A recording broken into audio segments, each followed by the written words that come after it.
تو اس لحاظ سے ہم ان کے بارے میں تو صرف ہماری جو سپریم کورٹ بار ایسوسیشن ہے یا اس کے پاکستان بار کونسل ہے وہ اس کے بارے میں رائے دینے کی زیادہ مجاز ہے، لیکن جو وکلاء جو مختلف سیاسی پارٹیوں سے منسلک ہے ان کی رائے میں کوئی وزن نہیں ہوتا، وہ سیاسی جماعتوں کے مفادات کو سامنے رکھتے ہیں، ملک کا مفاد آئین کا مفادات کو ان کے سامنے مطمع نظر نہیں ہوتا۔ اس لحاظ سے ہم یہ چاہتے ہیں کہ جو ہمارے جو انڈیپینڈنٹ ہے ہماری سپریم کورٹ بار ایسوسیشن ہے، پاکستان بار کونسل ہے، وہ اس کے بارے میں اپنا نقطہ نظر پیش کرے، لیکن ہماری نظر میں ہماری ناقص رائے میں یہ فیصلہ جتنا جاری ہوا ہے اردن سے جاری یہ ظاہر تفصیلی فیصلے میں یہ بات آئی ہوپ کہ مینشن ہوگی۔ ایک چیز اور بتا دیں کہ آرٹیکل 62(1)(f) اب یہ ایز این آرٹیکل اس کی کیا اہمیت ہے، کیا سگنیفیکینس ہے؟ اب آرٹیکل 62(1)(f) کی تو اہمیت ختم ہو گئی نا، لیکن اس کے بارے میں ایک بڑی اہم ڈبیٹ یہ ہوگی کہ اس کو فیصلہ ان کو سپریم کورٹ کے بینچ کو یہ بھی فیصلہ قرار دینا چاہیے کہ ہم اس کو قرارداد قرار دیتے ہیں، لیکن اس کی توثیق جو ہے وہ پارلیمنٹ سے کروائی جائے، تو اس پر ایک آئین کی بالادستی ہو جاتی ہے۔ یہاں ایک سپریم کورٹ نے اپنی بالادستی برقرار رکھی، لیکن یہاں معاملہ ہوتا پارلیمنٹ کا، تو پارلیمنٹ نے ہی آئین کو ترمیم کرنا ہوتا ہے 2/3 میجارٹی سے۔ تو یہاں ہمارے جتنے بھی فیصلے آئے آصف سعید کھوسہ سے لے کر اور کل کے فیصلے تک، یہ سارے معاملات سپریم کورٹ اپنے اوپر لے لیتی ہے، آئین کا ذکر نہیں کرتی۔ اس میں چاہیے یہ تھا کہ پارلیمنٹ کو فیصلہ کرنا چاہیے تھا کہ پارلیمنٹ فیصلہ کرے گی، لیکن بہرحال انہوں نے اپنا ایک فیصلہ قرار دے دیا۔ پارلیمنٹ نے تو کر دیا تھا نا، وہ جو الیکشن ایکٹ والا معاملہ تھا۔ ایک چیز الیکشن ایکٹ کے 232 کے تحت انہوں نے کہا کہ 5 سال کی نہلیت جو ہے جسے آئین کے آرٹیکل الیکشن ایکٹ 232 میں ذکر ہے اس کے مطابق فیصلہ ہو، تو لہذا نواز شریف اور جہانگیر ترین صاحب جو آئندہ انتخابات میں حصہ لینے کے لے سکتے ہیں، اور جو اب اس آرٹیکل کے تحت نااہل ہوں گے ان کی مدت بھی پھر 5 سال ہوگی، یہ ایزیوم کیا جا رہا ہے۔ سپریم کورٹ کا یہ جو فیصلہ ہے، اب ظاہر ہے Supreme Court is the highest forum, اس کے بعد تو یہ فیصلہ نہیں بدلا جا سکتا۔ قانون سازی ہو جائے جب پارلیمنٹ فلی فنکشنل ہو، انتخاب کے ذریعے منتخب ہوئی بھی ہو، وہ ایک الگ چیز ہے، لیکن آپ سمجھتے ہیں کہ اب اس فیصلے کو کسی بھی فورم پر نہیں چیلنج کیا جا سکتا، نہیں بدلا جا سکتا؟ نہیں، یہ چیلنج ہو سکتا ہے۔ پارلیمنٹ جو ہماری مارچ میں جب پارلیمنٹ آئے گی اور قومی اسمبلی بھی ہوگی، سینٹ بھی سینٹ بھی فعال ہو جائے گی، تو وہ پارلیمنٹ اس کے بارے میں آج خود نوٹس لے سکتی ہے۔ پارلیمنٹ جو کہے گی جناب یہ آئین کے آرٹیکل 62(1)(f) کی جو ترمیم کی گئی ہے یا اس کو قرارداد قرار دیا گیا ہے، اس کے بارے میں وہ کہہ سکتے ہیں کہ یہ فیصلہ جو ہے یہ غلط ہے، آئین کے مطابق نہیں ہے۔ ٹھیک ہے، اور پارلیمنٹ بالادستی ہے، پارلیمنٹ فیصلہ کر سکتی ہے، پارلیمنٹ آج سر نو غور بھی کر سکتی ہے، کیونکہ جب بہت سارے ایسے ماضی میں واقعات بھی ہوئے ہیں جب ایک پارٹی نے، پیپلز پارٹی نے بھی اس خواہش کا اظہار کیا تھا جی 62(1)(f) کی یوٹیلائزیشن کے حوالے سے، بٹ وہ قانون سازی ہوئی، آئینی ترمیم بھی آئی، 18ویں آئینی ترمیم، مگر اس شق کو برقرار رکھا گیا۔ سو آپ سمجھتے ہیں کہ آئندہ مستقبل میں اس شق کا آئین میں گنجائش نظر آتی ہے آپ کو؟ ضروری ہے؟ مجھے تو نظر آ رہی ہے۔ اس میں سب سے بڑی اہم بات یہ ہے کہ 18ویں ترمیم میں بھی آرٹیکل 62(1)(f) کو برقرار رکھا گیا، آرٹیکل 63(1) کو برقرار رکھا گیا 18ویں امینڈمنٹ میں، جو آئین میں بڑی اہم ترمیم ہوئی تھی۔ اور بہت سب سے باقی تو آپ ٹھیک ہے کہ چلے ڈکٹیٹرانہ کے زمانے کی باتیں ہم نہیں کرتے، 8ویں ترمیم ہے یا 5ویں ترمیم ہے، لیکن سب سے بڑی اہم بات یہ 18ویں ترمیم میں اس کو رکھا گیا تھا آرٹیکل 62(1)(f) کے۔ تو اب جو آئندہ جو پارلیمنٹ آئے گی وہ غور کرے گی کہ جناب یہ آئین کے آرٹیکل جو ہوا ہے 62(1)(f) کو جو قرارداد قرار دیا گیا ہے ایک 6 رکنی بینچ، 7 رکنی بینچ نے اختلافی لوگوں کو چھوڑ کے، تو وہ ہم یہ کہہ سکتے ہیں کہ پارلیمنٹ اس پر غور کر سکتی ہے۔ پارلیمنٹ کہہ سکتے ہیں ہم آرٹیکل 62(1)(f) کی اور مزید تشریح کرتے ہوئے اس میں سزا کا تعین بھی کر سکتی ہے۔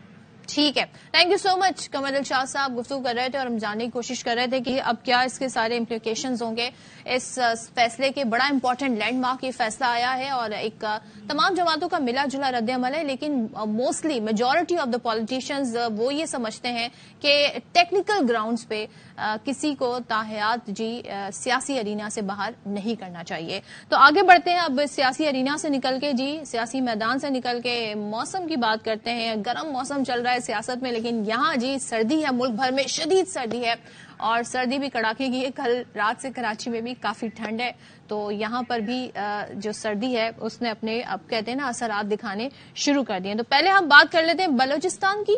جہاں کے مختلف حصوں میں سوچیں برف باری کا یہ منظر کتنا حسین لگ رہا ہے، لیکن جو وہاں رہ رہے ہیں وہ بتا سکتے ہیں کہ ان کو فیل کیسا ہو رہا ہے. تو برف باری اور بارش نے سردی کی شدت میں اضافہ کر دیا ہے، اور وادی زیارت میں برف باری نے خوبصورتی میں اضافہ کیا ہے. تو شہر میں بتایا جا رہا ہے اب تک 4 انچ، جبکہ پہاڑوں پر 6 انچ کے قریب برف پڑ چکی ہے.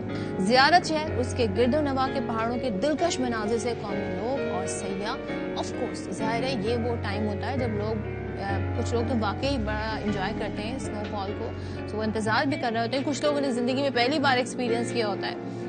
کوئٹہ، قلعہ عبداللہ، چمن، پشین، مستونگ، قلعہ سوراب میں بھی وقفے سے بارش ہو رہی ہے. سردی ہو بارش ہو تو بس آپ اندازہ لگا لیں کہ پھر کیا حالات ہوتے ہیں. روزمرہ کافی متاثر ہوتے ہیں، اور جب اگر ایسے آپ حالات میں رہ رہے ہوں جب گیس کی بھی لوڈ شیڈنگ ہو، بجلی کی بھی لوڈ شیڈنگ ہو، تو پھر بڑا مشکل ہو جاتا ہے. لیکن لوگ اپنے اپنے طریقے ڈھونڈ لیتے ہیں. آنکھ تاپنے کے طریقے ہوتے ہیں، لکڑیاں جلا لیتے ہیں کہیں پر اور جلدی سو جاتے ہیں. ظاہر ہے آپ کی ٹائمنگز، آپ کے معمولات زندگی بڑے مختلف ہو جاتے ہیں. کھانے پینے کے لوازمات بھی تبدیل ہو جاتے ہیں. گرم کھانے اور ظاہر ڈرائی فروٹس وغیرہ، سوپس وغیرہ، اور ان چیزوں پر فوکس زیادہ ہوتا ہے. مچھلی سیزن میں بہت ان ہوتی ہے، اور طرح طرح کی مچھلی بنائی جاتی ہے، گرلڈ بھی، سالن کے اندر بھی، اسٹیم والی بھی. تو بڑے لذیذ پکوان ہوتے ہیں. تو لوگ کہتے ہیں نا کہ فائدہ اس کا بھی اٹھا لیتے ہیں، تھوڑا ویٹ گین کر لیتے ہیں، لیکن وہ کہتے ہیں ہم نے اتنے کپڑے پہنے ہوئے ہوتے ہیں، جیکٹس پہنی ہوتی ہیں، تو ہم نہیں، ہمیں پتا چل رہا ہے. تو اچھا، اب ہم دنیا بھر کی بھی بات کر لیتے ہیں کہ دنیا میں کیا حالات ہیں. ایکسٹریم ویدر کنڈیشنز کا سامنا ہے، اس لیے کہ جو کلائمیٹ چینج ہے، جو انوائرمنٹل چینج ہے، اس کی وجہ سے بھی ہم دیکھ رہے ہیں اگر طوفان آتے ہیں، سیلاب آتے ہیں، تو ان کا جو لیول ہوتا ہے بڑا ہائی لیول ہوتا ہے. تو ٹھنڈ ایسی کہ آبشار کو بھی بریک لگ جائے. آبشار کنٹینیوسلی ایک فلو میں بہتے رہتے ہیں، لیکن اگر ایسی ٹھنڈ ہو کہ آبشار بھی بریک لگ جائے تو وہ ایسا خوبصورت منظر پیش کرتے ہیں. تو جھیلیں جم گئی ہیں، اور یہ کہاں ہو رہا ہے؟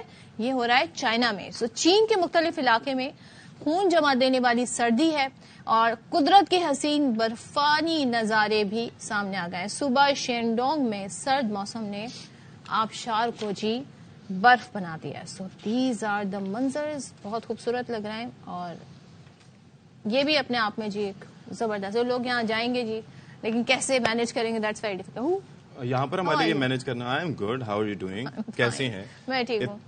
بھائی میری بات سنیں، آج کل حالات ایسے ہیں کہ وہ کہتے ہیں کہ کسی بھی چیز پہ بھروسہ نہیں کرنا چاہیے، اسپیشلی انسان کے اوپر بھروسہ آج کل مشکل ہوتا جا رہا ہے. تو میکینیکل آئٹمز خاص طور پر انکلوڈنگ یور کار اور یور فونز بھروسہ کیسے کر سکتے ہیں؟ اچھا. اور ویسے ہی آج کل مجھے اس کا سامنا آج ہوا گاڑی کے حوالے سے.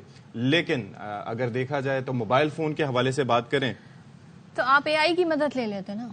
اچھا، میری گاڑی چونکہ میں پاکستان میں ہوں تو آپ اپنے موبائل سے کچھ ایسی انفارمیشن لے لیتے. ہاں، لیکن جس جگہ پہ میں موجود تھا صدف عبدالجبار، اگر میں وہاں سے اے آئی سے انفارمیشن لینے کی کوشش کرتا تو مجھے لگتا ہے کہ کوئی بھائی آ کے مجھے اس وقت مدد کر دیتا اور فون سے بھی میں محروم ہو جاتا. یعنی کہ بھائیوں کی ٹائمنگ اتنے فاسٹ ہے کہ وہ اے آئی کو بھی پیچھے چھوڑ دیا. ہاں، آپ کو پتا ہے کہ بھائی تو آپ کو کہیں پر بھائی سے ان کی مراد جو بھی ہے، میں اس کا حصہ نہیں ہوں. نہیں، آپ کراچی میں رہتے ہو، آپ کو پتا نہیں کون سے بھائی آتے ہیں، بائکس پہ آتے ہیں اور پھر اچانک سے میرا کوئی تعلق نہیں.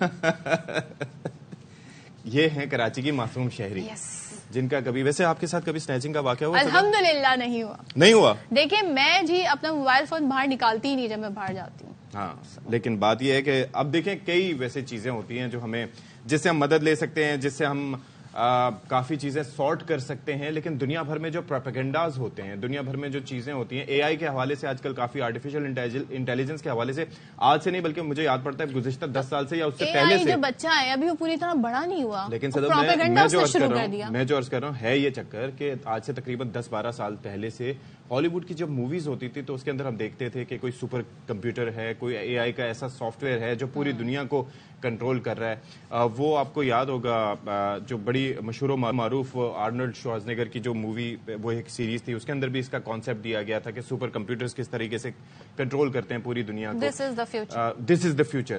اب اے آئی آ چکا ہے تو اس کے جہاں پر پازیٹیو استعمال ہو رہے ہیں، وہاں پر کچھ نیگیٹو چیزیں بھی ہیں، بہت ساری متس بھی ہیں اس حوالے سے. تو اس کے اوپر کام کرنے کی ضرورت ہے. امریکن الیکشنز کا ٹائم آپ کو یاد ہوگا. امریکن الیکشن میں تو وہ جو ای میل اور رشین اور سارا فیس بک والا معاملہ تھا، آپ کو یاد ہوگا. لیکن ابھی بنگلہ دیش میں الیکشن ہوئے اور دنیا کی تاریخ میں پہلی بار بتایا جا رہا ہے کہ ایک ہی سال میں ایک ہی سال میں کئی ممالک میں انتخابات ہونے جا رہے ہیں. لیکن ہوا کیا ہے کہ یہاں پر یہ کہا جا رہا ہے کہ جی اے آئی کا استعمال کر کے بڑے پیمانے پر دھاندلی ہوئی ہے اور مصنوعی ذہانت کے ذریعے گمراہ کن خبریں شیئر کی گئیں. کیسے دھاندلی ہوئی؟ پری پول ریگنگ جسے کہا جاتا ہے نا, یہ پہلے سے پہلے لوگوں کا ذہن بنا دینا اور ایسے مواد شیئر کرنا جو کہ ایک پارٹی کو سپورٹ کرتے ہوں, دوسری کے اگینسٹ ہو, اور وہ شاید فیک بھی ہو, غلط بھی ہو, اس طرح کی نیوز. صدر عبدالجبار, حسینہ واجد صاحبہ ماشاءاللہ سے ایک ایسی خاتون ہیں, اب 81 برس کی ہو جائیں گی جب ان کی ٹرم کمپلیٹ ہوگی, اور 2009 کے بعد سے وہ بنگلہ دیش کی پریمیئر رہی ہیں, اور خالدہ ضیاء صاحبہ کو موقع نہیں ملا, ان کے صاحبزادے کو اریسٹ بھی کروا دیا تھا. لیکن چکر یہ تھا کہ انہوں نے یہ جو اے آئی کا ساتھ لیا ہو وہ تو اپنی جگہ ہے, لیکن جس طریقے سے انہوں نے اپنے مخالفین کے گرد گھیرا تنگ کر کے ان کو جیلوں میں بند کیا, ان کو بالکل اچھا ہوا کیا کہ جی یہ بھی کہا جا رہا ہے کچھ گمراہ کن ویڈیوز بھی سامنے آئی, بھارت کے حوالے سے باتیں کی جا رہی ہیں, تو یہ کیا واقعی ایسا ہو سکتا ہے اتنے بڑے پیمانے پہ الیکشن جی ان کو متاثر کیا جا سکتا ہے؟ اسی حوالے سے ہمارے ساتھ اس وقت بات کرنے کے لیے موجود ہیں Muhammad Umair Arif, P H D artificial intelligence expert ہیں. جی تھینک یو سو مچ, بہت شکریہ آپ کا. ذرا سا ہمارے ناظرین کو آسان لفظوں میں بتا دیں کہ what is artificial intelligence in terms of like rigging and all that propaganda stuff. صحیح. پہلے تو میں جنرل اندازہ بتا دوں کہ آرٹیفیشیل انٹیلیجنس ہوتی کیا ہے, رائٹ؟ کیونکہ جس طرح نارمل انٹیلیجنس ہے ہمارے اندر, ہیومنس کے اندر, ہم لوگ بات کر سکتے ہیں, ہم دیکھ سکتے ہیں, ہم کوئی بھی انفارمیشن ایکسٹریکٹ سمجھ کے پریزنٹ کر سکتے ہیں. یہی کام اگر آپ کمپیوٹر سافٹ ویئر سے کروانا شروع کر دیں تو اس کا مطلب ہے یہ ہوگی آرٹیفیشیل انٹیلیجنس, رائٹ؟ کہ آپ یعنی کہ کمپیوٹر بات کر سکتا ہے, کمپیوٹر آپ کو چیٹ جی پی ٹی سے انفارمیشن دے سکتا ہے, یا پھر میں نے اگر گھر پہ بیٹھ کے ممک کر سکتا ہے, یس میں نے اگر ویڈیو بنائی اپنی, تو اس طرح اگر کوئی کمپیوٹر سافٹ ویئر یہ کام کر دے کہ آپ کی ویڈیو بنا دے اور اس میں آپ کی ہی زبان بول دے, تو ایکچولی ہیومن انٹیلیجنس سے پھر وہ آپ آرٹیفیشیل انٹیلیجنس کی طرف چلے جاتے ہیں. تو اصل میں جو ہمارا جو ڈیولپمنٹ کا ایرا ہے, ٹیکنالوجیکل ایرا ہے, اس کے اندر آپ دیکھیں کہ پہلے جو مس انفارمیشن تھی اس میں جس طرح ہوتا ہے نا, رومرز ہوتے تھے کہ آپ نے کسی کو بتا دیا, کیونکہ ظاہر کمیونیکیشن چینلز اتنے غلط خبریں جنگل میں آگ کی طرح پھیلتی, جنگل کی آگ کی طرح, بالکل, یعنی ہیومن ٹو ہیومن کمیونیکیشن ہوتا تھا. اس کے بعد پھر آپ کے پاس جب فون آئے, پھر یعنی پروپیگینڈا کے ڈفرینٹ ٹولز آنا شروع ہوئے, جس طرح ٹی وی وغیرہ یوز ہوئے, اس کے ذریعے ہونا شروع ہوا. پھر سوشل میڈیا آیا جس کے ذریعے بہت ساری انفارمیشن بہت ساری طریقوں سے آگے پھیلانا شروع ہو گئی. تو اب جو یہ کرنٹ دور ہے یہ ڈیپ فیکس کا دور کہلاتا ہے, کہ جس میں کیا ہو رہا ہے کہ آرٹیفیشیل انٹیلیجنس اس لیول پہ پہنچ گئی کہ پہلے تو چلو میں ویڈیو بنا کے جھوٹ بولتا تھا یا سچ بولتا تھا یا جو بھی اپنی پوائنٹ آف ویو پریزنٹ کرتا تھا, لیکن اب میری ویڈیو کوئی اور بنا کے اور میرے الفاظ کی جگہ اپنے الفاظ کو ڈال کے وہ اس کا ہم نے مظاہرہ دیکھا یوکرین وار کے دوران. انیشیل لیول پر ان کے جو صدر تھے ان کی ایک ویڈیو ڈیپ فیک بنا کے بھیج دی گئی کہ جی وہ جس میں شکست تسلیم کر رہے ہیں. اسی طریقے سے آپ کو یاد ہوگا پاکستان کے حوالے سے وہ EU ڈس انفو لیب نے وہ جو بے نقاب کیا تھا, وہ پورا انڈیا کا نیٹ ورک. اب یہ جو سلسلہ ہے, یہ جو الیکشنز کے اوپر اثر انداز ہونے والا, یہ کیوں کر ممکن ہے؟ اور ظاہر ہے کہ جب کوئی چیز ایسی آتی ہے تو انیشلی لوگوں کو سمجھ نہیں آتی, لیکن بعد میں اس کو کاؤنٹر کرنے کے ٹولز بھی یوز ہوتے ہیں. تو کیا گورنمنٹس یا انٹرنیشنل لیول پہ اس حوالے سے سوچا جا رہا ہے کہ کیسے اس چیز کو کاؤنٹر کیا جائے؟ Are we well equipped? ہاں دیکھیے, سب سے بڑا مسئلہ تو یہ کہ ہمیں سمجھنا ہے کہ اے آئی ٹیکنالوجی کتنی ڈیپ بلڈ ہو چکی ہے نا.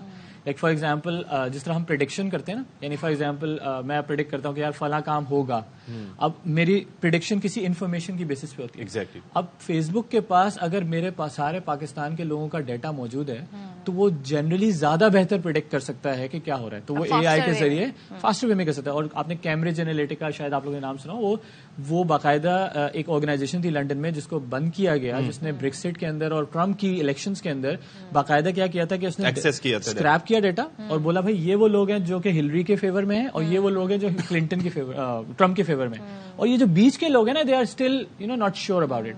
تو انہوں نے ٹارگیٹڈ ایڈز دکھائے کہ وہ پرو ٹرمپ ہونا شروع ہو جائیں. سروے تو بڑا میٹر کرتا ہے, تو بہت زیادہ میٹر کرتا ہے. تو اگر فار ایگزامپل مجھے کنٹینیوسلی ایڈ آتا رہے کہ یار ہلری کلنٹن بری ہے ایون دو شاید میں اتنا اگینسٹ نہ ہوں اس کے, لیکن اگر میرے فیس بک پہ ہر 2 منٹ بعد ایک ایڈ آ جائے, یہ ویسے ہی ہے بالکل کہ جیسے ہمیں کہا جاتا ہے نا کہ یہ آپ کے اختیار میں ہے کہ آپ کمپنی کون سی چوز کریں, لیکن آپ اس سے اثر انداز نہ ہو, یہ آپ کے اختیار میں نہیں ہوتا. تو same goes for the social media. اس کو کیسے کاؤنٹر کر سکتے؟ اچھا, ابھی کرنٹ سچویشن یہ ہے کہ جو ڈیپ فیکس ہیں اس کو مطلب اے آئی کے ذریعے کاؤنٹر نہیں کیا جا سکتا. کرنٹلی سچویشن یہ کہ وہ ابھی تک ہیومن ڈیپینڈنسی ہی ہے. لائک ہم فار ایگزامپل اگر کوئی ڈیپ فیک آتی ہے تو ہم یہ دیکھتے ہیں کہ اس کی سورس کیا ہے, ہم یہ دیکھیں گے کہ اس کے اندر کوئی لائٹنگ ایشوز تو نہیں ہے, یعنی جو فورینسک اسٹائل ہوتے ہوئے بھی کافی چیزیں بولتے ہوئے بھی کچھ چیزیں, کیونکہ ابھی ڈیپ فیک اس لیول پہ نہیں پہنچا, لیکن اسٹل وہ اتنا افیکٹ کریٹ کر پا رہا ہے. جس طرح آپ نے رشین پریزیڈنٹ کی بات کی, ابھی سلوواکیہ کے اندر بھی یہی ہوا کہ ایک ڈیپ فیک لانچ ہوا اور اس کے ذریعے جو ہے وہ بہت بڑا امپیکٹ کریٹ ہوا. اور انفیکٹ ہوتا یہ ہے کہ ملٹیپل جگہوں پہ, لائک فار ایگزامپل ہمارے پاس جو کل پرسوں جو انٹرنیٹ کا آؤٹیج تھا, تو اب مطلب فار ایگزامپل آپ نے ڈیٹا لیا اور اس کی بیسس پہ میں چاہ رہا ہوں کہ میں اویلیبل نہیں ہوں, تو میں چاہ رہا ہوں کہ لیکن میری ویڈیو آ جائے تاکہ میرے جو فالوورز ہیں وہ سن لگ سکیں, تو I can use deep fake to do that as well. تو کائنڈ آف لائک مطلب کوئی اور بھی یوز کر سکتا ہے اور میں بھی اس کے اندر ایک اور پہلو یہ بھی ہے, اس کے بارے میں چاہوں گا کہ آپ کچھ ہو سکتا ہے, کیونکہ دیکھیں اگر ڈیپ فیک آ گئی, اب اس کے اندر یہ ہے کہ آپ اس کو کاؤنٹر کر سکتے ہیں, لیکن کتنے لوگ اس کو شیئر کر رہے ہیں, کتنے لوگ اس سے متاثر ہو رہے ہیں, ایک ایک کو جا کے تو اس کے پھیلاؤ کو روکنے کے لیے کچھ کیا جا سکتا ہے. دیکھیں پھیلاؤ کو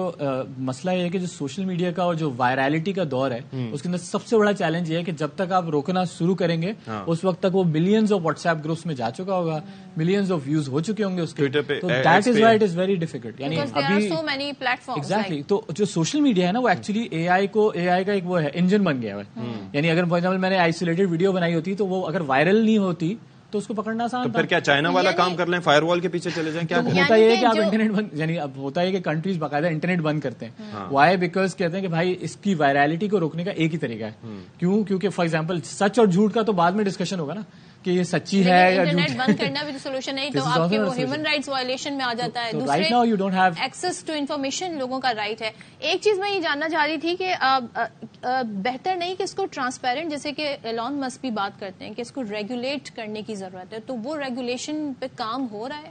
دیکھیں ریگولیشنز پہ تو بہت دنیا میں کام ہو رہا ہے, اور انفیکٹ ابھی یو ایس اور یو کے میں بھی الیکشنز ہیں, تو وہاں بھی ایک میجر ڈسکشن یہی والی ہے کہ یار ریگولیٹ کرو. تو پرابلم از کہ آپ ریگولیٹ تو ایک حد تک کر سکتے ہیں نا, انٹرنیٹ کو پورا ریگولیٹ کرنا از ناٹ ایزی, رائٹ؟ کہ فار ایگزامپل ٹھیک ہے جس طرح ہم نیوز کو ریگولیٹ کرتے ہیں تھرو میڈیا چینلس کہ ہمیں پتا ہے یار فیک نیوز یہاں سے نہیں آتی, لیکن سوشل میڈیا کو آپ ریگولیٹ کیسے کریں گے جو بندہ خود ویڈیو بنا کے ڈال رہا ہے؟ کچھ اوتھینٹک سورسز ہونی چاہیے نا, کیونکہ اے آئی از آل اباؤٹ ڈیٹا. کون یہ ڈیٹا فیڈ کر رہا ہے, وہ اوتھینٹک سورسز نہیں ہم وہ ویریفائی کر سکتے ہیں, لیکن پھر اگین گورنمنٹس کا کام یہ ہوگا کہ وہ جس طرح ایف آئی اے یا ڈفرینٹ آرگنائزیشنز ہیں ان کا کام یہ ہوگا کہ وہ اس طرح کے ڈیپ فیکس کو. اس کے اندر ایک اور پہلو بھی ہے. اب جیسے مثال کے طور پر یہ سوال اٹھ رہا ہے کہ جی کیا قانون سازی ہونی چاہیے, کیا ہونی چاہیے؟ تو پوائنٹ از برطانیہ کی مثال لے لیں, وہاں پر وہ ایگزسٹنگ لاز جو ہیراسمنٹ کے ہیں فار نارمل پیپل وہی انہوں نے سوشل میڈیا پر بھی امپلیمنٹ کی ہیں, وہی ڈیجیٹل میڈیا پہ بھی, وہی اے آئی کو جس طریقے سے یوز کر کے اس کو مینیپولیٹ کیا جاتا ہے ان لوگوں کے لیے بھی وہی کیا جاتا ہے, اور ان کو ٹریس اینڈ ٹریک کیا جاتا ہے. تو کیا دنیا بھر میں اس پیٹرن کو فالو کیا جائے گا یا کوئی اور طریقے اس کو نہیں؟ وہ کرا تو جا رہا ہے, یعنی they are trying their best, لیکن انفارچونیٹلی وہ بھی نہیں کر پا رہے. اس کی وجہ یہ capacity.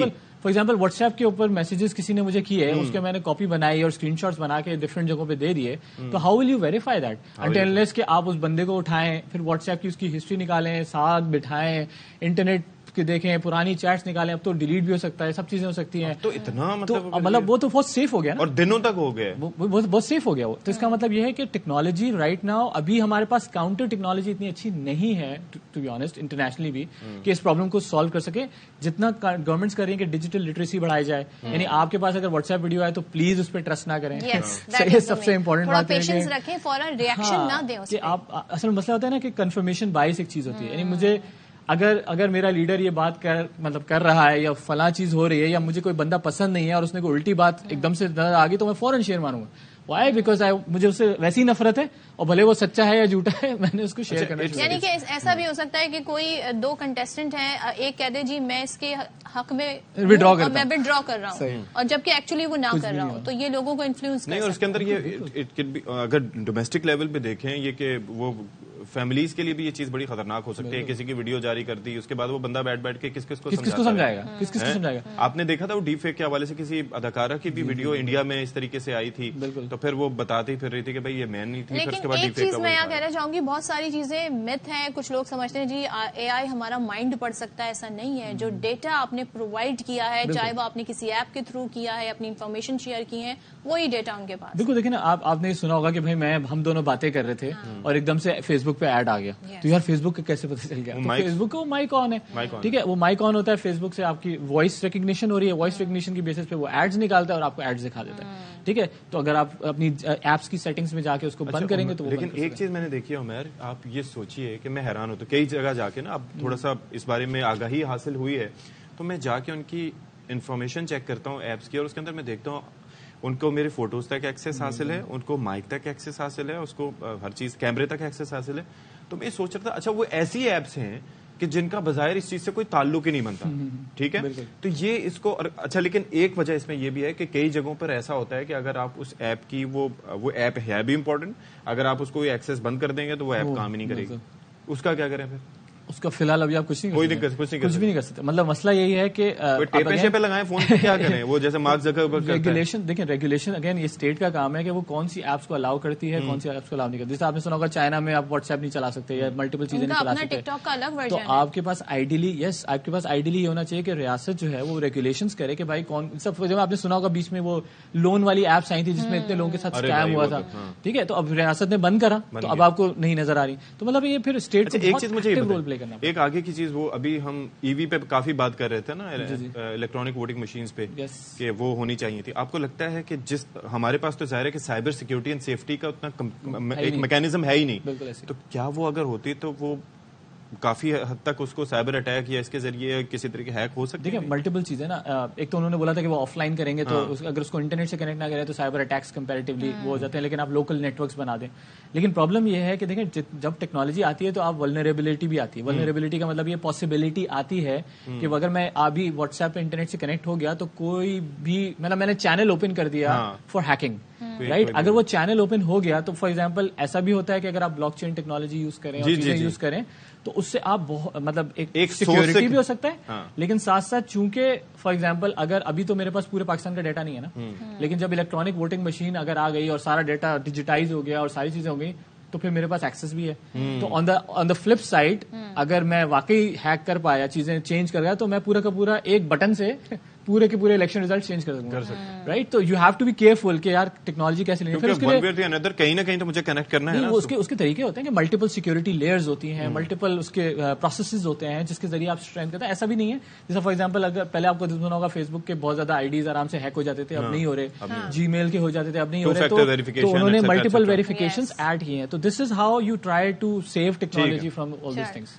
Thank you so much Umair, مجھے بڑی خوشی ہوئی کہ آپ سے بڑا ایک انفارمیٹیو ہمارا سیشن ہے. امید ہے کہ ہمارے جو ناظرین ہیں ان کو بھی کافی اس سے مدد ملی. اور جی ٹیکنالوجی سے اگر آپ نے کاؤنٹر کرنا ہے تو پھر مزید ٹیکنالوجی کی ضرورت ہے, ریگولیشنز کی ضرورت ہے, مور انفارمیشن کی ضرورت ہے. اور آپ کسی بھی خبر کو, کوئی بھی آپ کے سامنے نیوز آئے, اس کو ویریفائی کیا کریں ڈفرینٹ سورسز 3 سے 4 سورسز سے, پھر اس کے بعد آتھینٹک سورسز, اور یہ نہیں کہ بس دیکھا اور آپ نے پھر آگے پھیلانا, فارورڈ کر دیا. جی یہ غلط, یہ ہمارا مزاج بن چکا ہے نا یہ جی اسکرین شاٹ کے زمانے, یہ ڈیجیٹل, میں اسے چگلی کہتی ہوں, کسی کے اسکرین شاٹ لے کے کسی کی چیٹ کے اور شیئر کر دینا. This is so bad, this is equal to غیبت.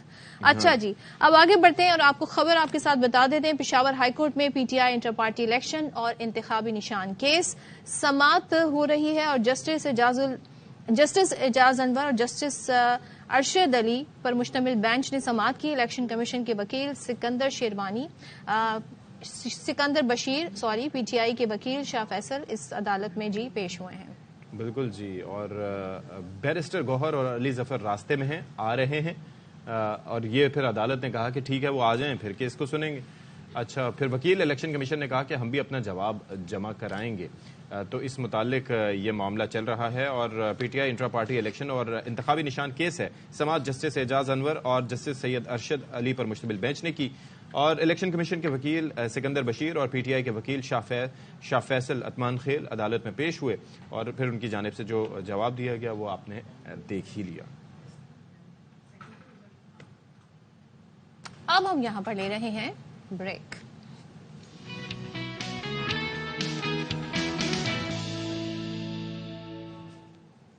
Welcome back once again. اور اس سے پہلے سیگمنٹ میں ہم آرٹیفیشل انٹیلیجنس کی بات کر رہے تھے, تو زمانہ جی اب یہی دور ہے اور ٹیکنالوجی کا دور ہے. تو ایسے میں ہم پاکستانی طلبہ کا ذکر کیسے نہ کریں جو بڑی تیزی سے ہر شعبے میں, ہر فیلڈ میں اپنا نام بنا رہے ہیں. بزنس مینجمنٹ ہو یا سائنس کی دنیا, تعلیم, صحت, کھیلوں کے میدان, یہ آگے سے آگے بڑھ رہے ہیں. اور آپ کو بتا دیں جی آٹو انڈسٹری میں بھی پاکستانی طلبہ نے ایک بڑا زبردست کام کیا ہے. نرسٹ فارمولا 1 اسٹوڈنٹ ٹیم نے ایک اور بڑی کامیابی حاصل کی ہے.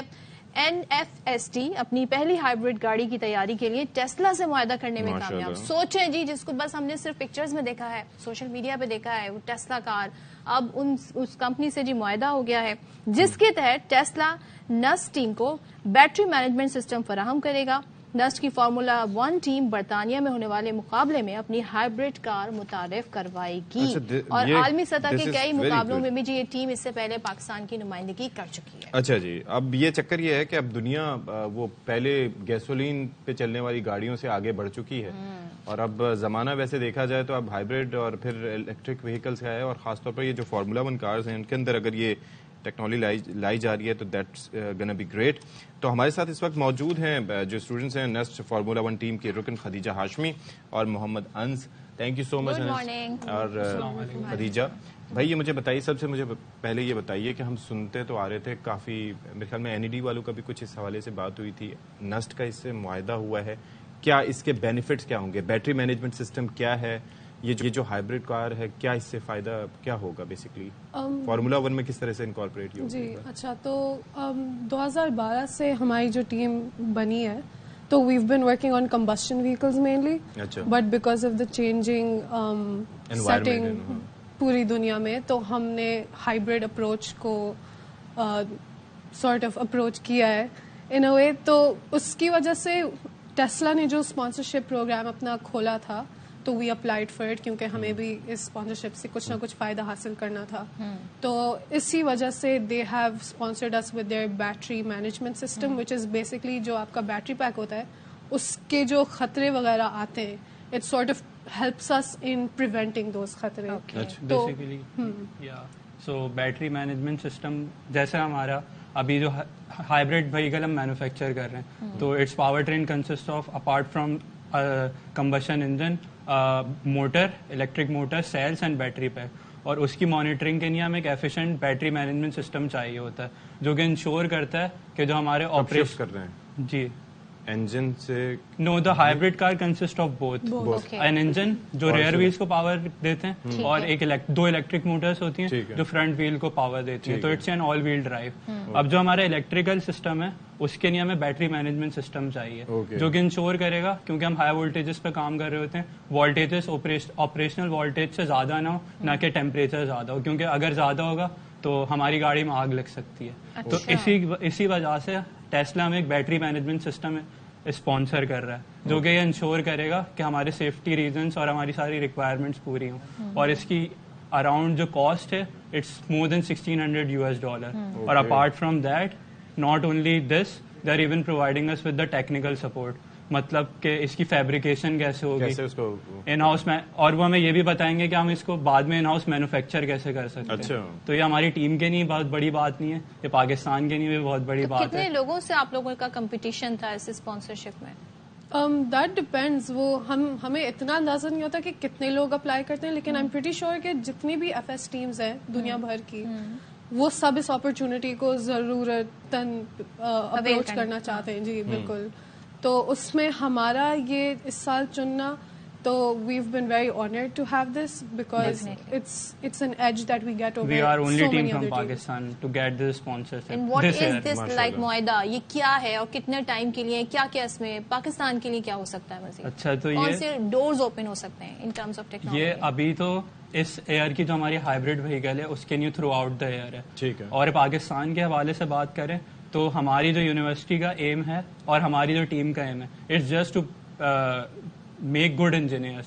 تو اگر ہمیں ٹیسلا سے ٹیکنیکل سپورٹ ملے گی تو ہم اپنی یونیورسٹی سے اچھے انجینئرس نکال سکتے ہیں. اچھا, یہ جو گاڑیاں بنتی ان کو پھر چلانے کا موقع وہاں پر ملتا ہے, یا پھر ان کا انجینئرنگ ڈیزائن ہی دیکھے جاتے ہیں, یا پھر وہاں پر ان کی دونوں ہوتا ہے. دیر از اے کانسیپٹ کلاس جس میں ہم پارٹیسپیٹ کر رہے ہیں.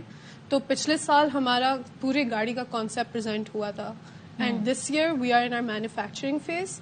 تو اب ہم اس گاڑی کو انشاءاللہ پورا کر کے دین وی ٹیک اٹ ٹو. اچھا, مجھے ایک چیز بتائیں, اس سے ہٹ کے اب دنیا بھر میں آپ دیکھ رہے ہیں کہ یہ گاڑیاں بنتی ہیں باقاعدہ. ہمارے پاکستان میں وہ پتہ نہیں کون سی CSD کی کٹس, پتہ نہیں کون سی کٹس آتی ہیں, ان کی وجہ سے یہاں پر اسمبل ہوتی ہیں گاڑیاں. اب دنیا جا رہی ہے ہائبرڈ اور خاص طور پر الیکٹرک کارز کی طرف. اب وہ یہ جو الیکٹرک موٹرز الیکٹرک وہیکلز میں تو میرے خیال میں صرف موٹر یوز ہوتی ہے, اس میں انجن کا کانسیپٹ نہیں ہے, تو کیا پاکستان میں وہ بننا زیادہ نسبتاً آسان ہے؟ میں نے گجرانوالا وغیرہ اس سائڈ پہ سنا ہے کافی کام وغیرہ. اچھا, تو ہم نے بھی اس پہ کام کرا تھا. جو ہم پچھلے سال کمپٹیشن میں پارٹ لیا تھا ہم نے, اس میں ہم نے ایک الیکٹرک وہیکل کا کانسیپٹ بنایا تھا. مطلب it was only on software base, but then we shifted to hybrid. تو اب ہم ایک ہائبرڈ کار بنا رہے ہیں, اور پاکستان میں جو اپارچونیٹیز ہیں وہ کم ہے. مطلب basically because we have to import the motors. یہاں پہ کوئی موٹر بنتی نہیں ہے, مطلب ہم یہاں سے موٹر نہیں لے سکتے. ابھی بھی جو ہماری گاڑی کی موٹر ہے it will be shipped from outside of Pakistan. It will cost you more. یا and there are shipment problems also. لیکن بن سکتی ہے یہاں پہ کچھ ہم کر سکتے. اگر وہی ہمارا جو یونیورسٹی ہے اس نے ایک انڈسٹریل ٹو اکیڈمیا لنکیج بھی بنائی ہوئی ہے. فار ایگزامپل کیا موٹرس ان پاکستان کے ساتھ ہم کیا کرتے ہیں اپنے فائنل ایئر پروجیکٹس میں ان سے کوآرڈینیٹ کرتے ہیں کہ آپ کو کیا مسئلہ آتے ہیں, پھر ہم ان کو اپنے فائنل ایئر پروجیکٹس میں سالو کرتے ہیں, جس کی وجہ سے جب ہم گریجویٹ ہو رہے ہوتے ہیں تو وہ ہمیں یا تو جاب پرووائڈ کر دیتے ہیں یا تو 6 months. ایک چیز مجھے خدیجہ اور رحان صاحب سے آپ سے جانیے, بیسکلی یہ جو گاڑیاں ہیں آپ کو کیا لگ رہا ہے اگر 70s کی ٹیکنالوجی کی بات کریں, 2000s کی, ہائبرڈ کی, گیسولین کی, الیکٹرک وہیکل کی, کیا ٹیکنالوجی گزرتے دن کے ساتھ زیادہ مشکل ہوتی جا رہی ہے یا آسان ہوتی جا رہی ہے؟ میرے حساب سے تو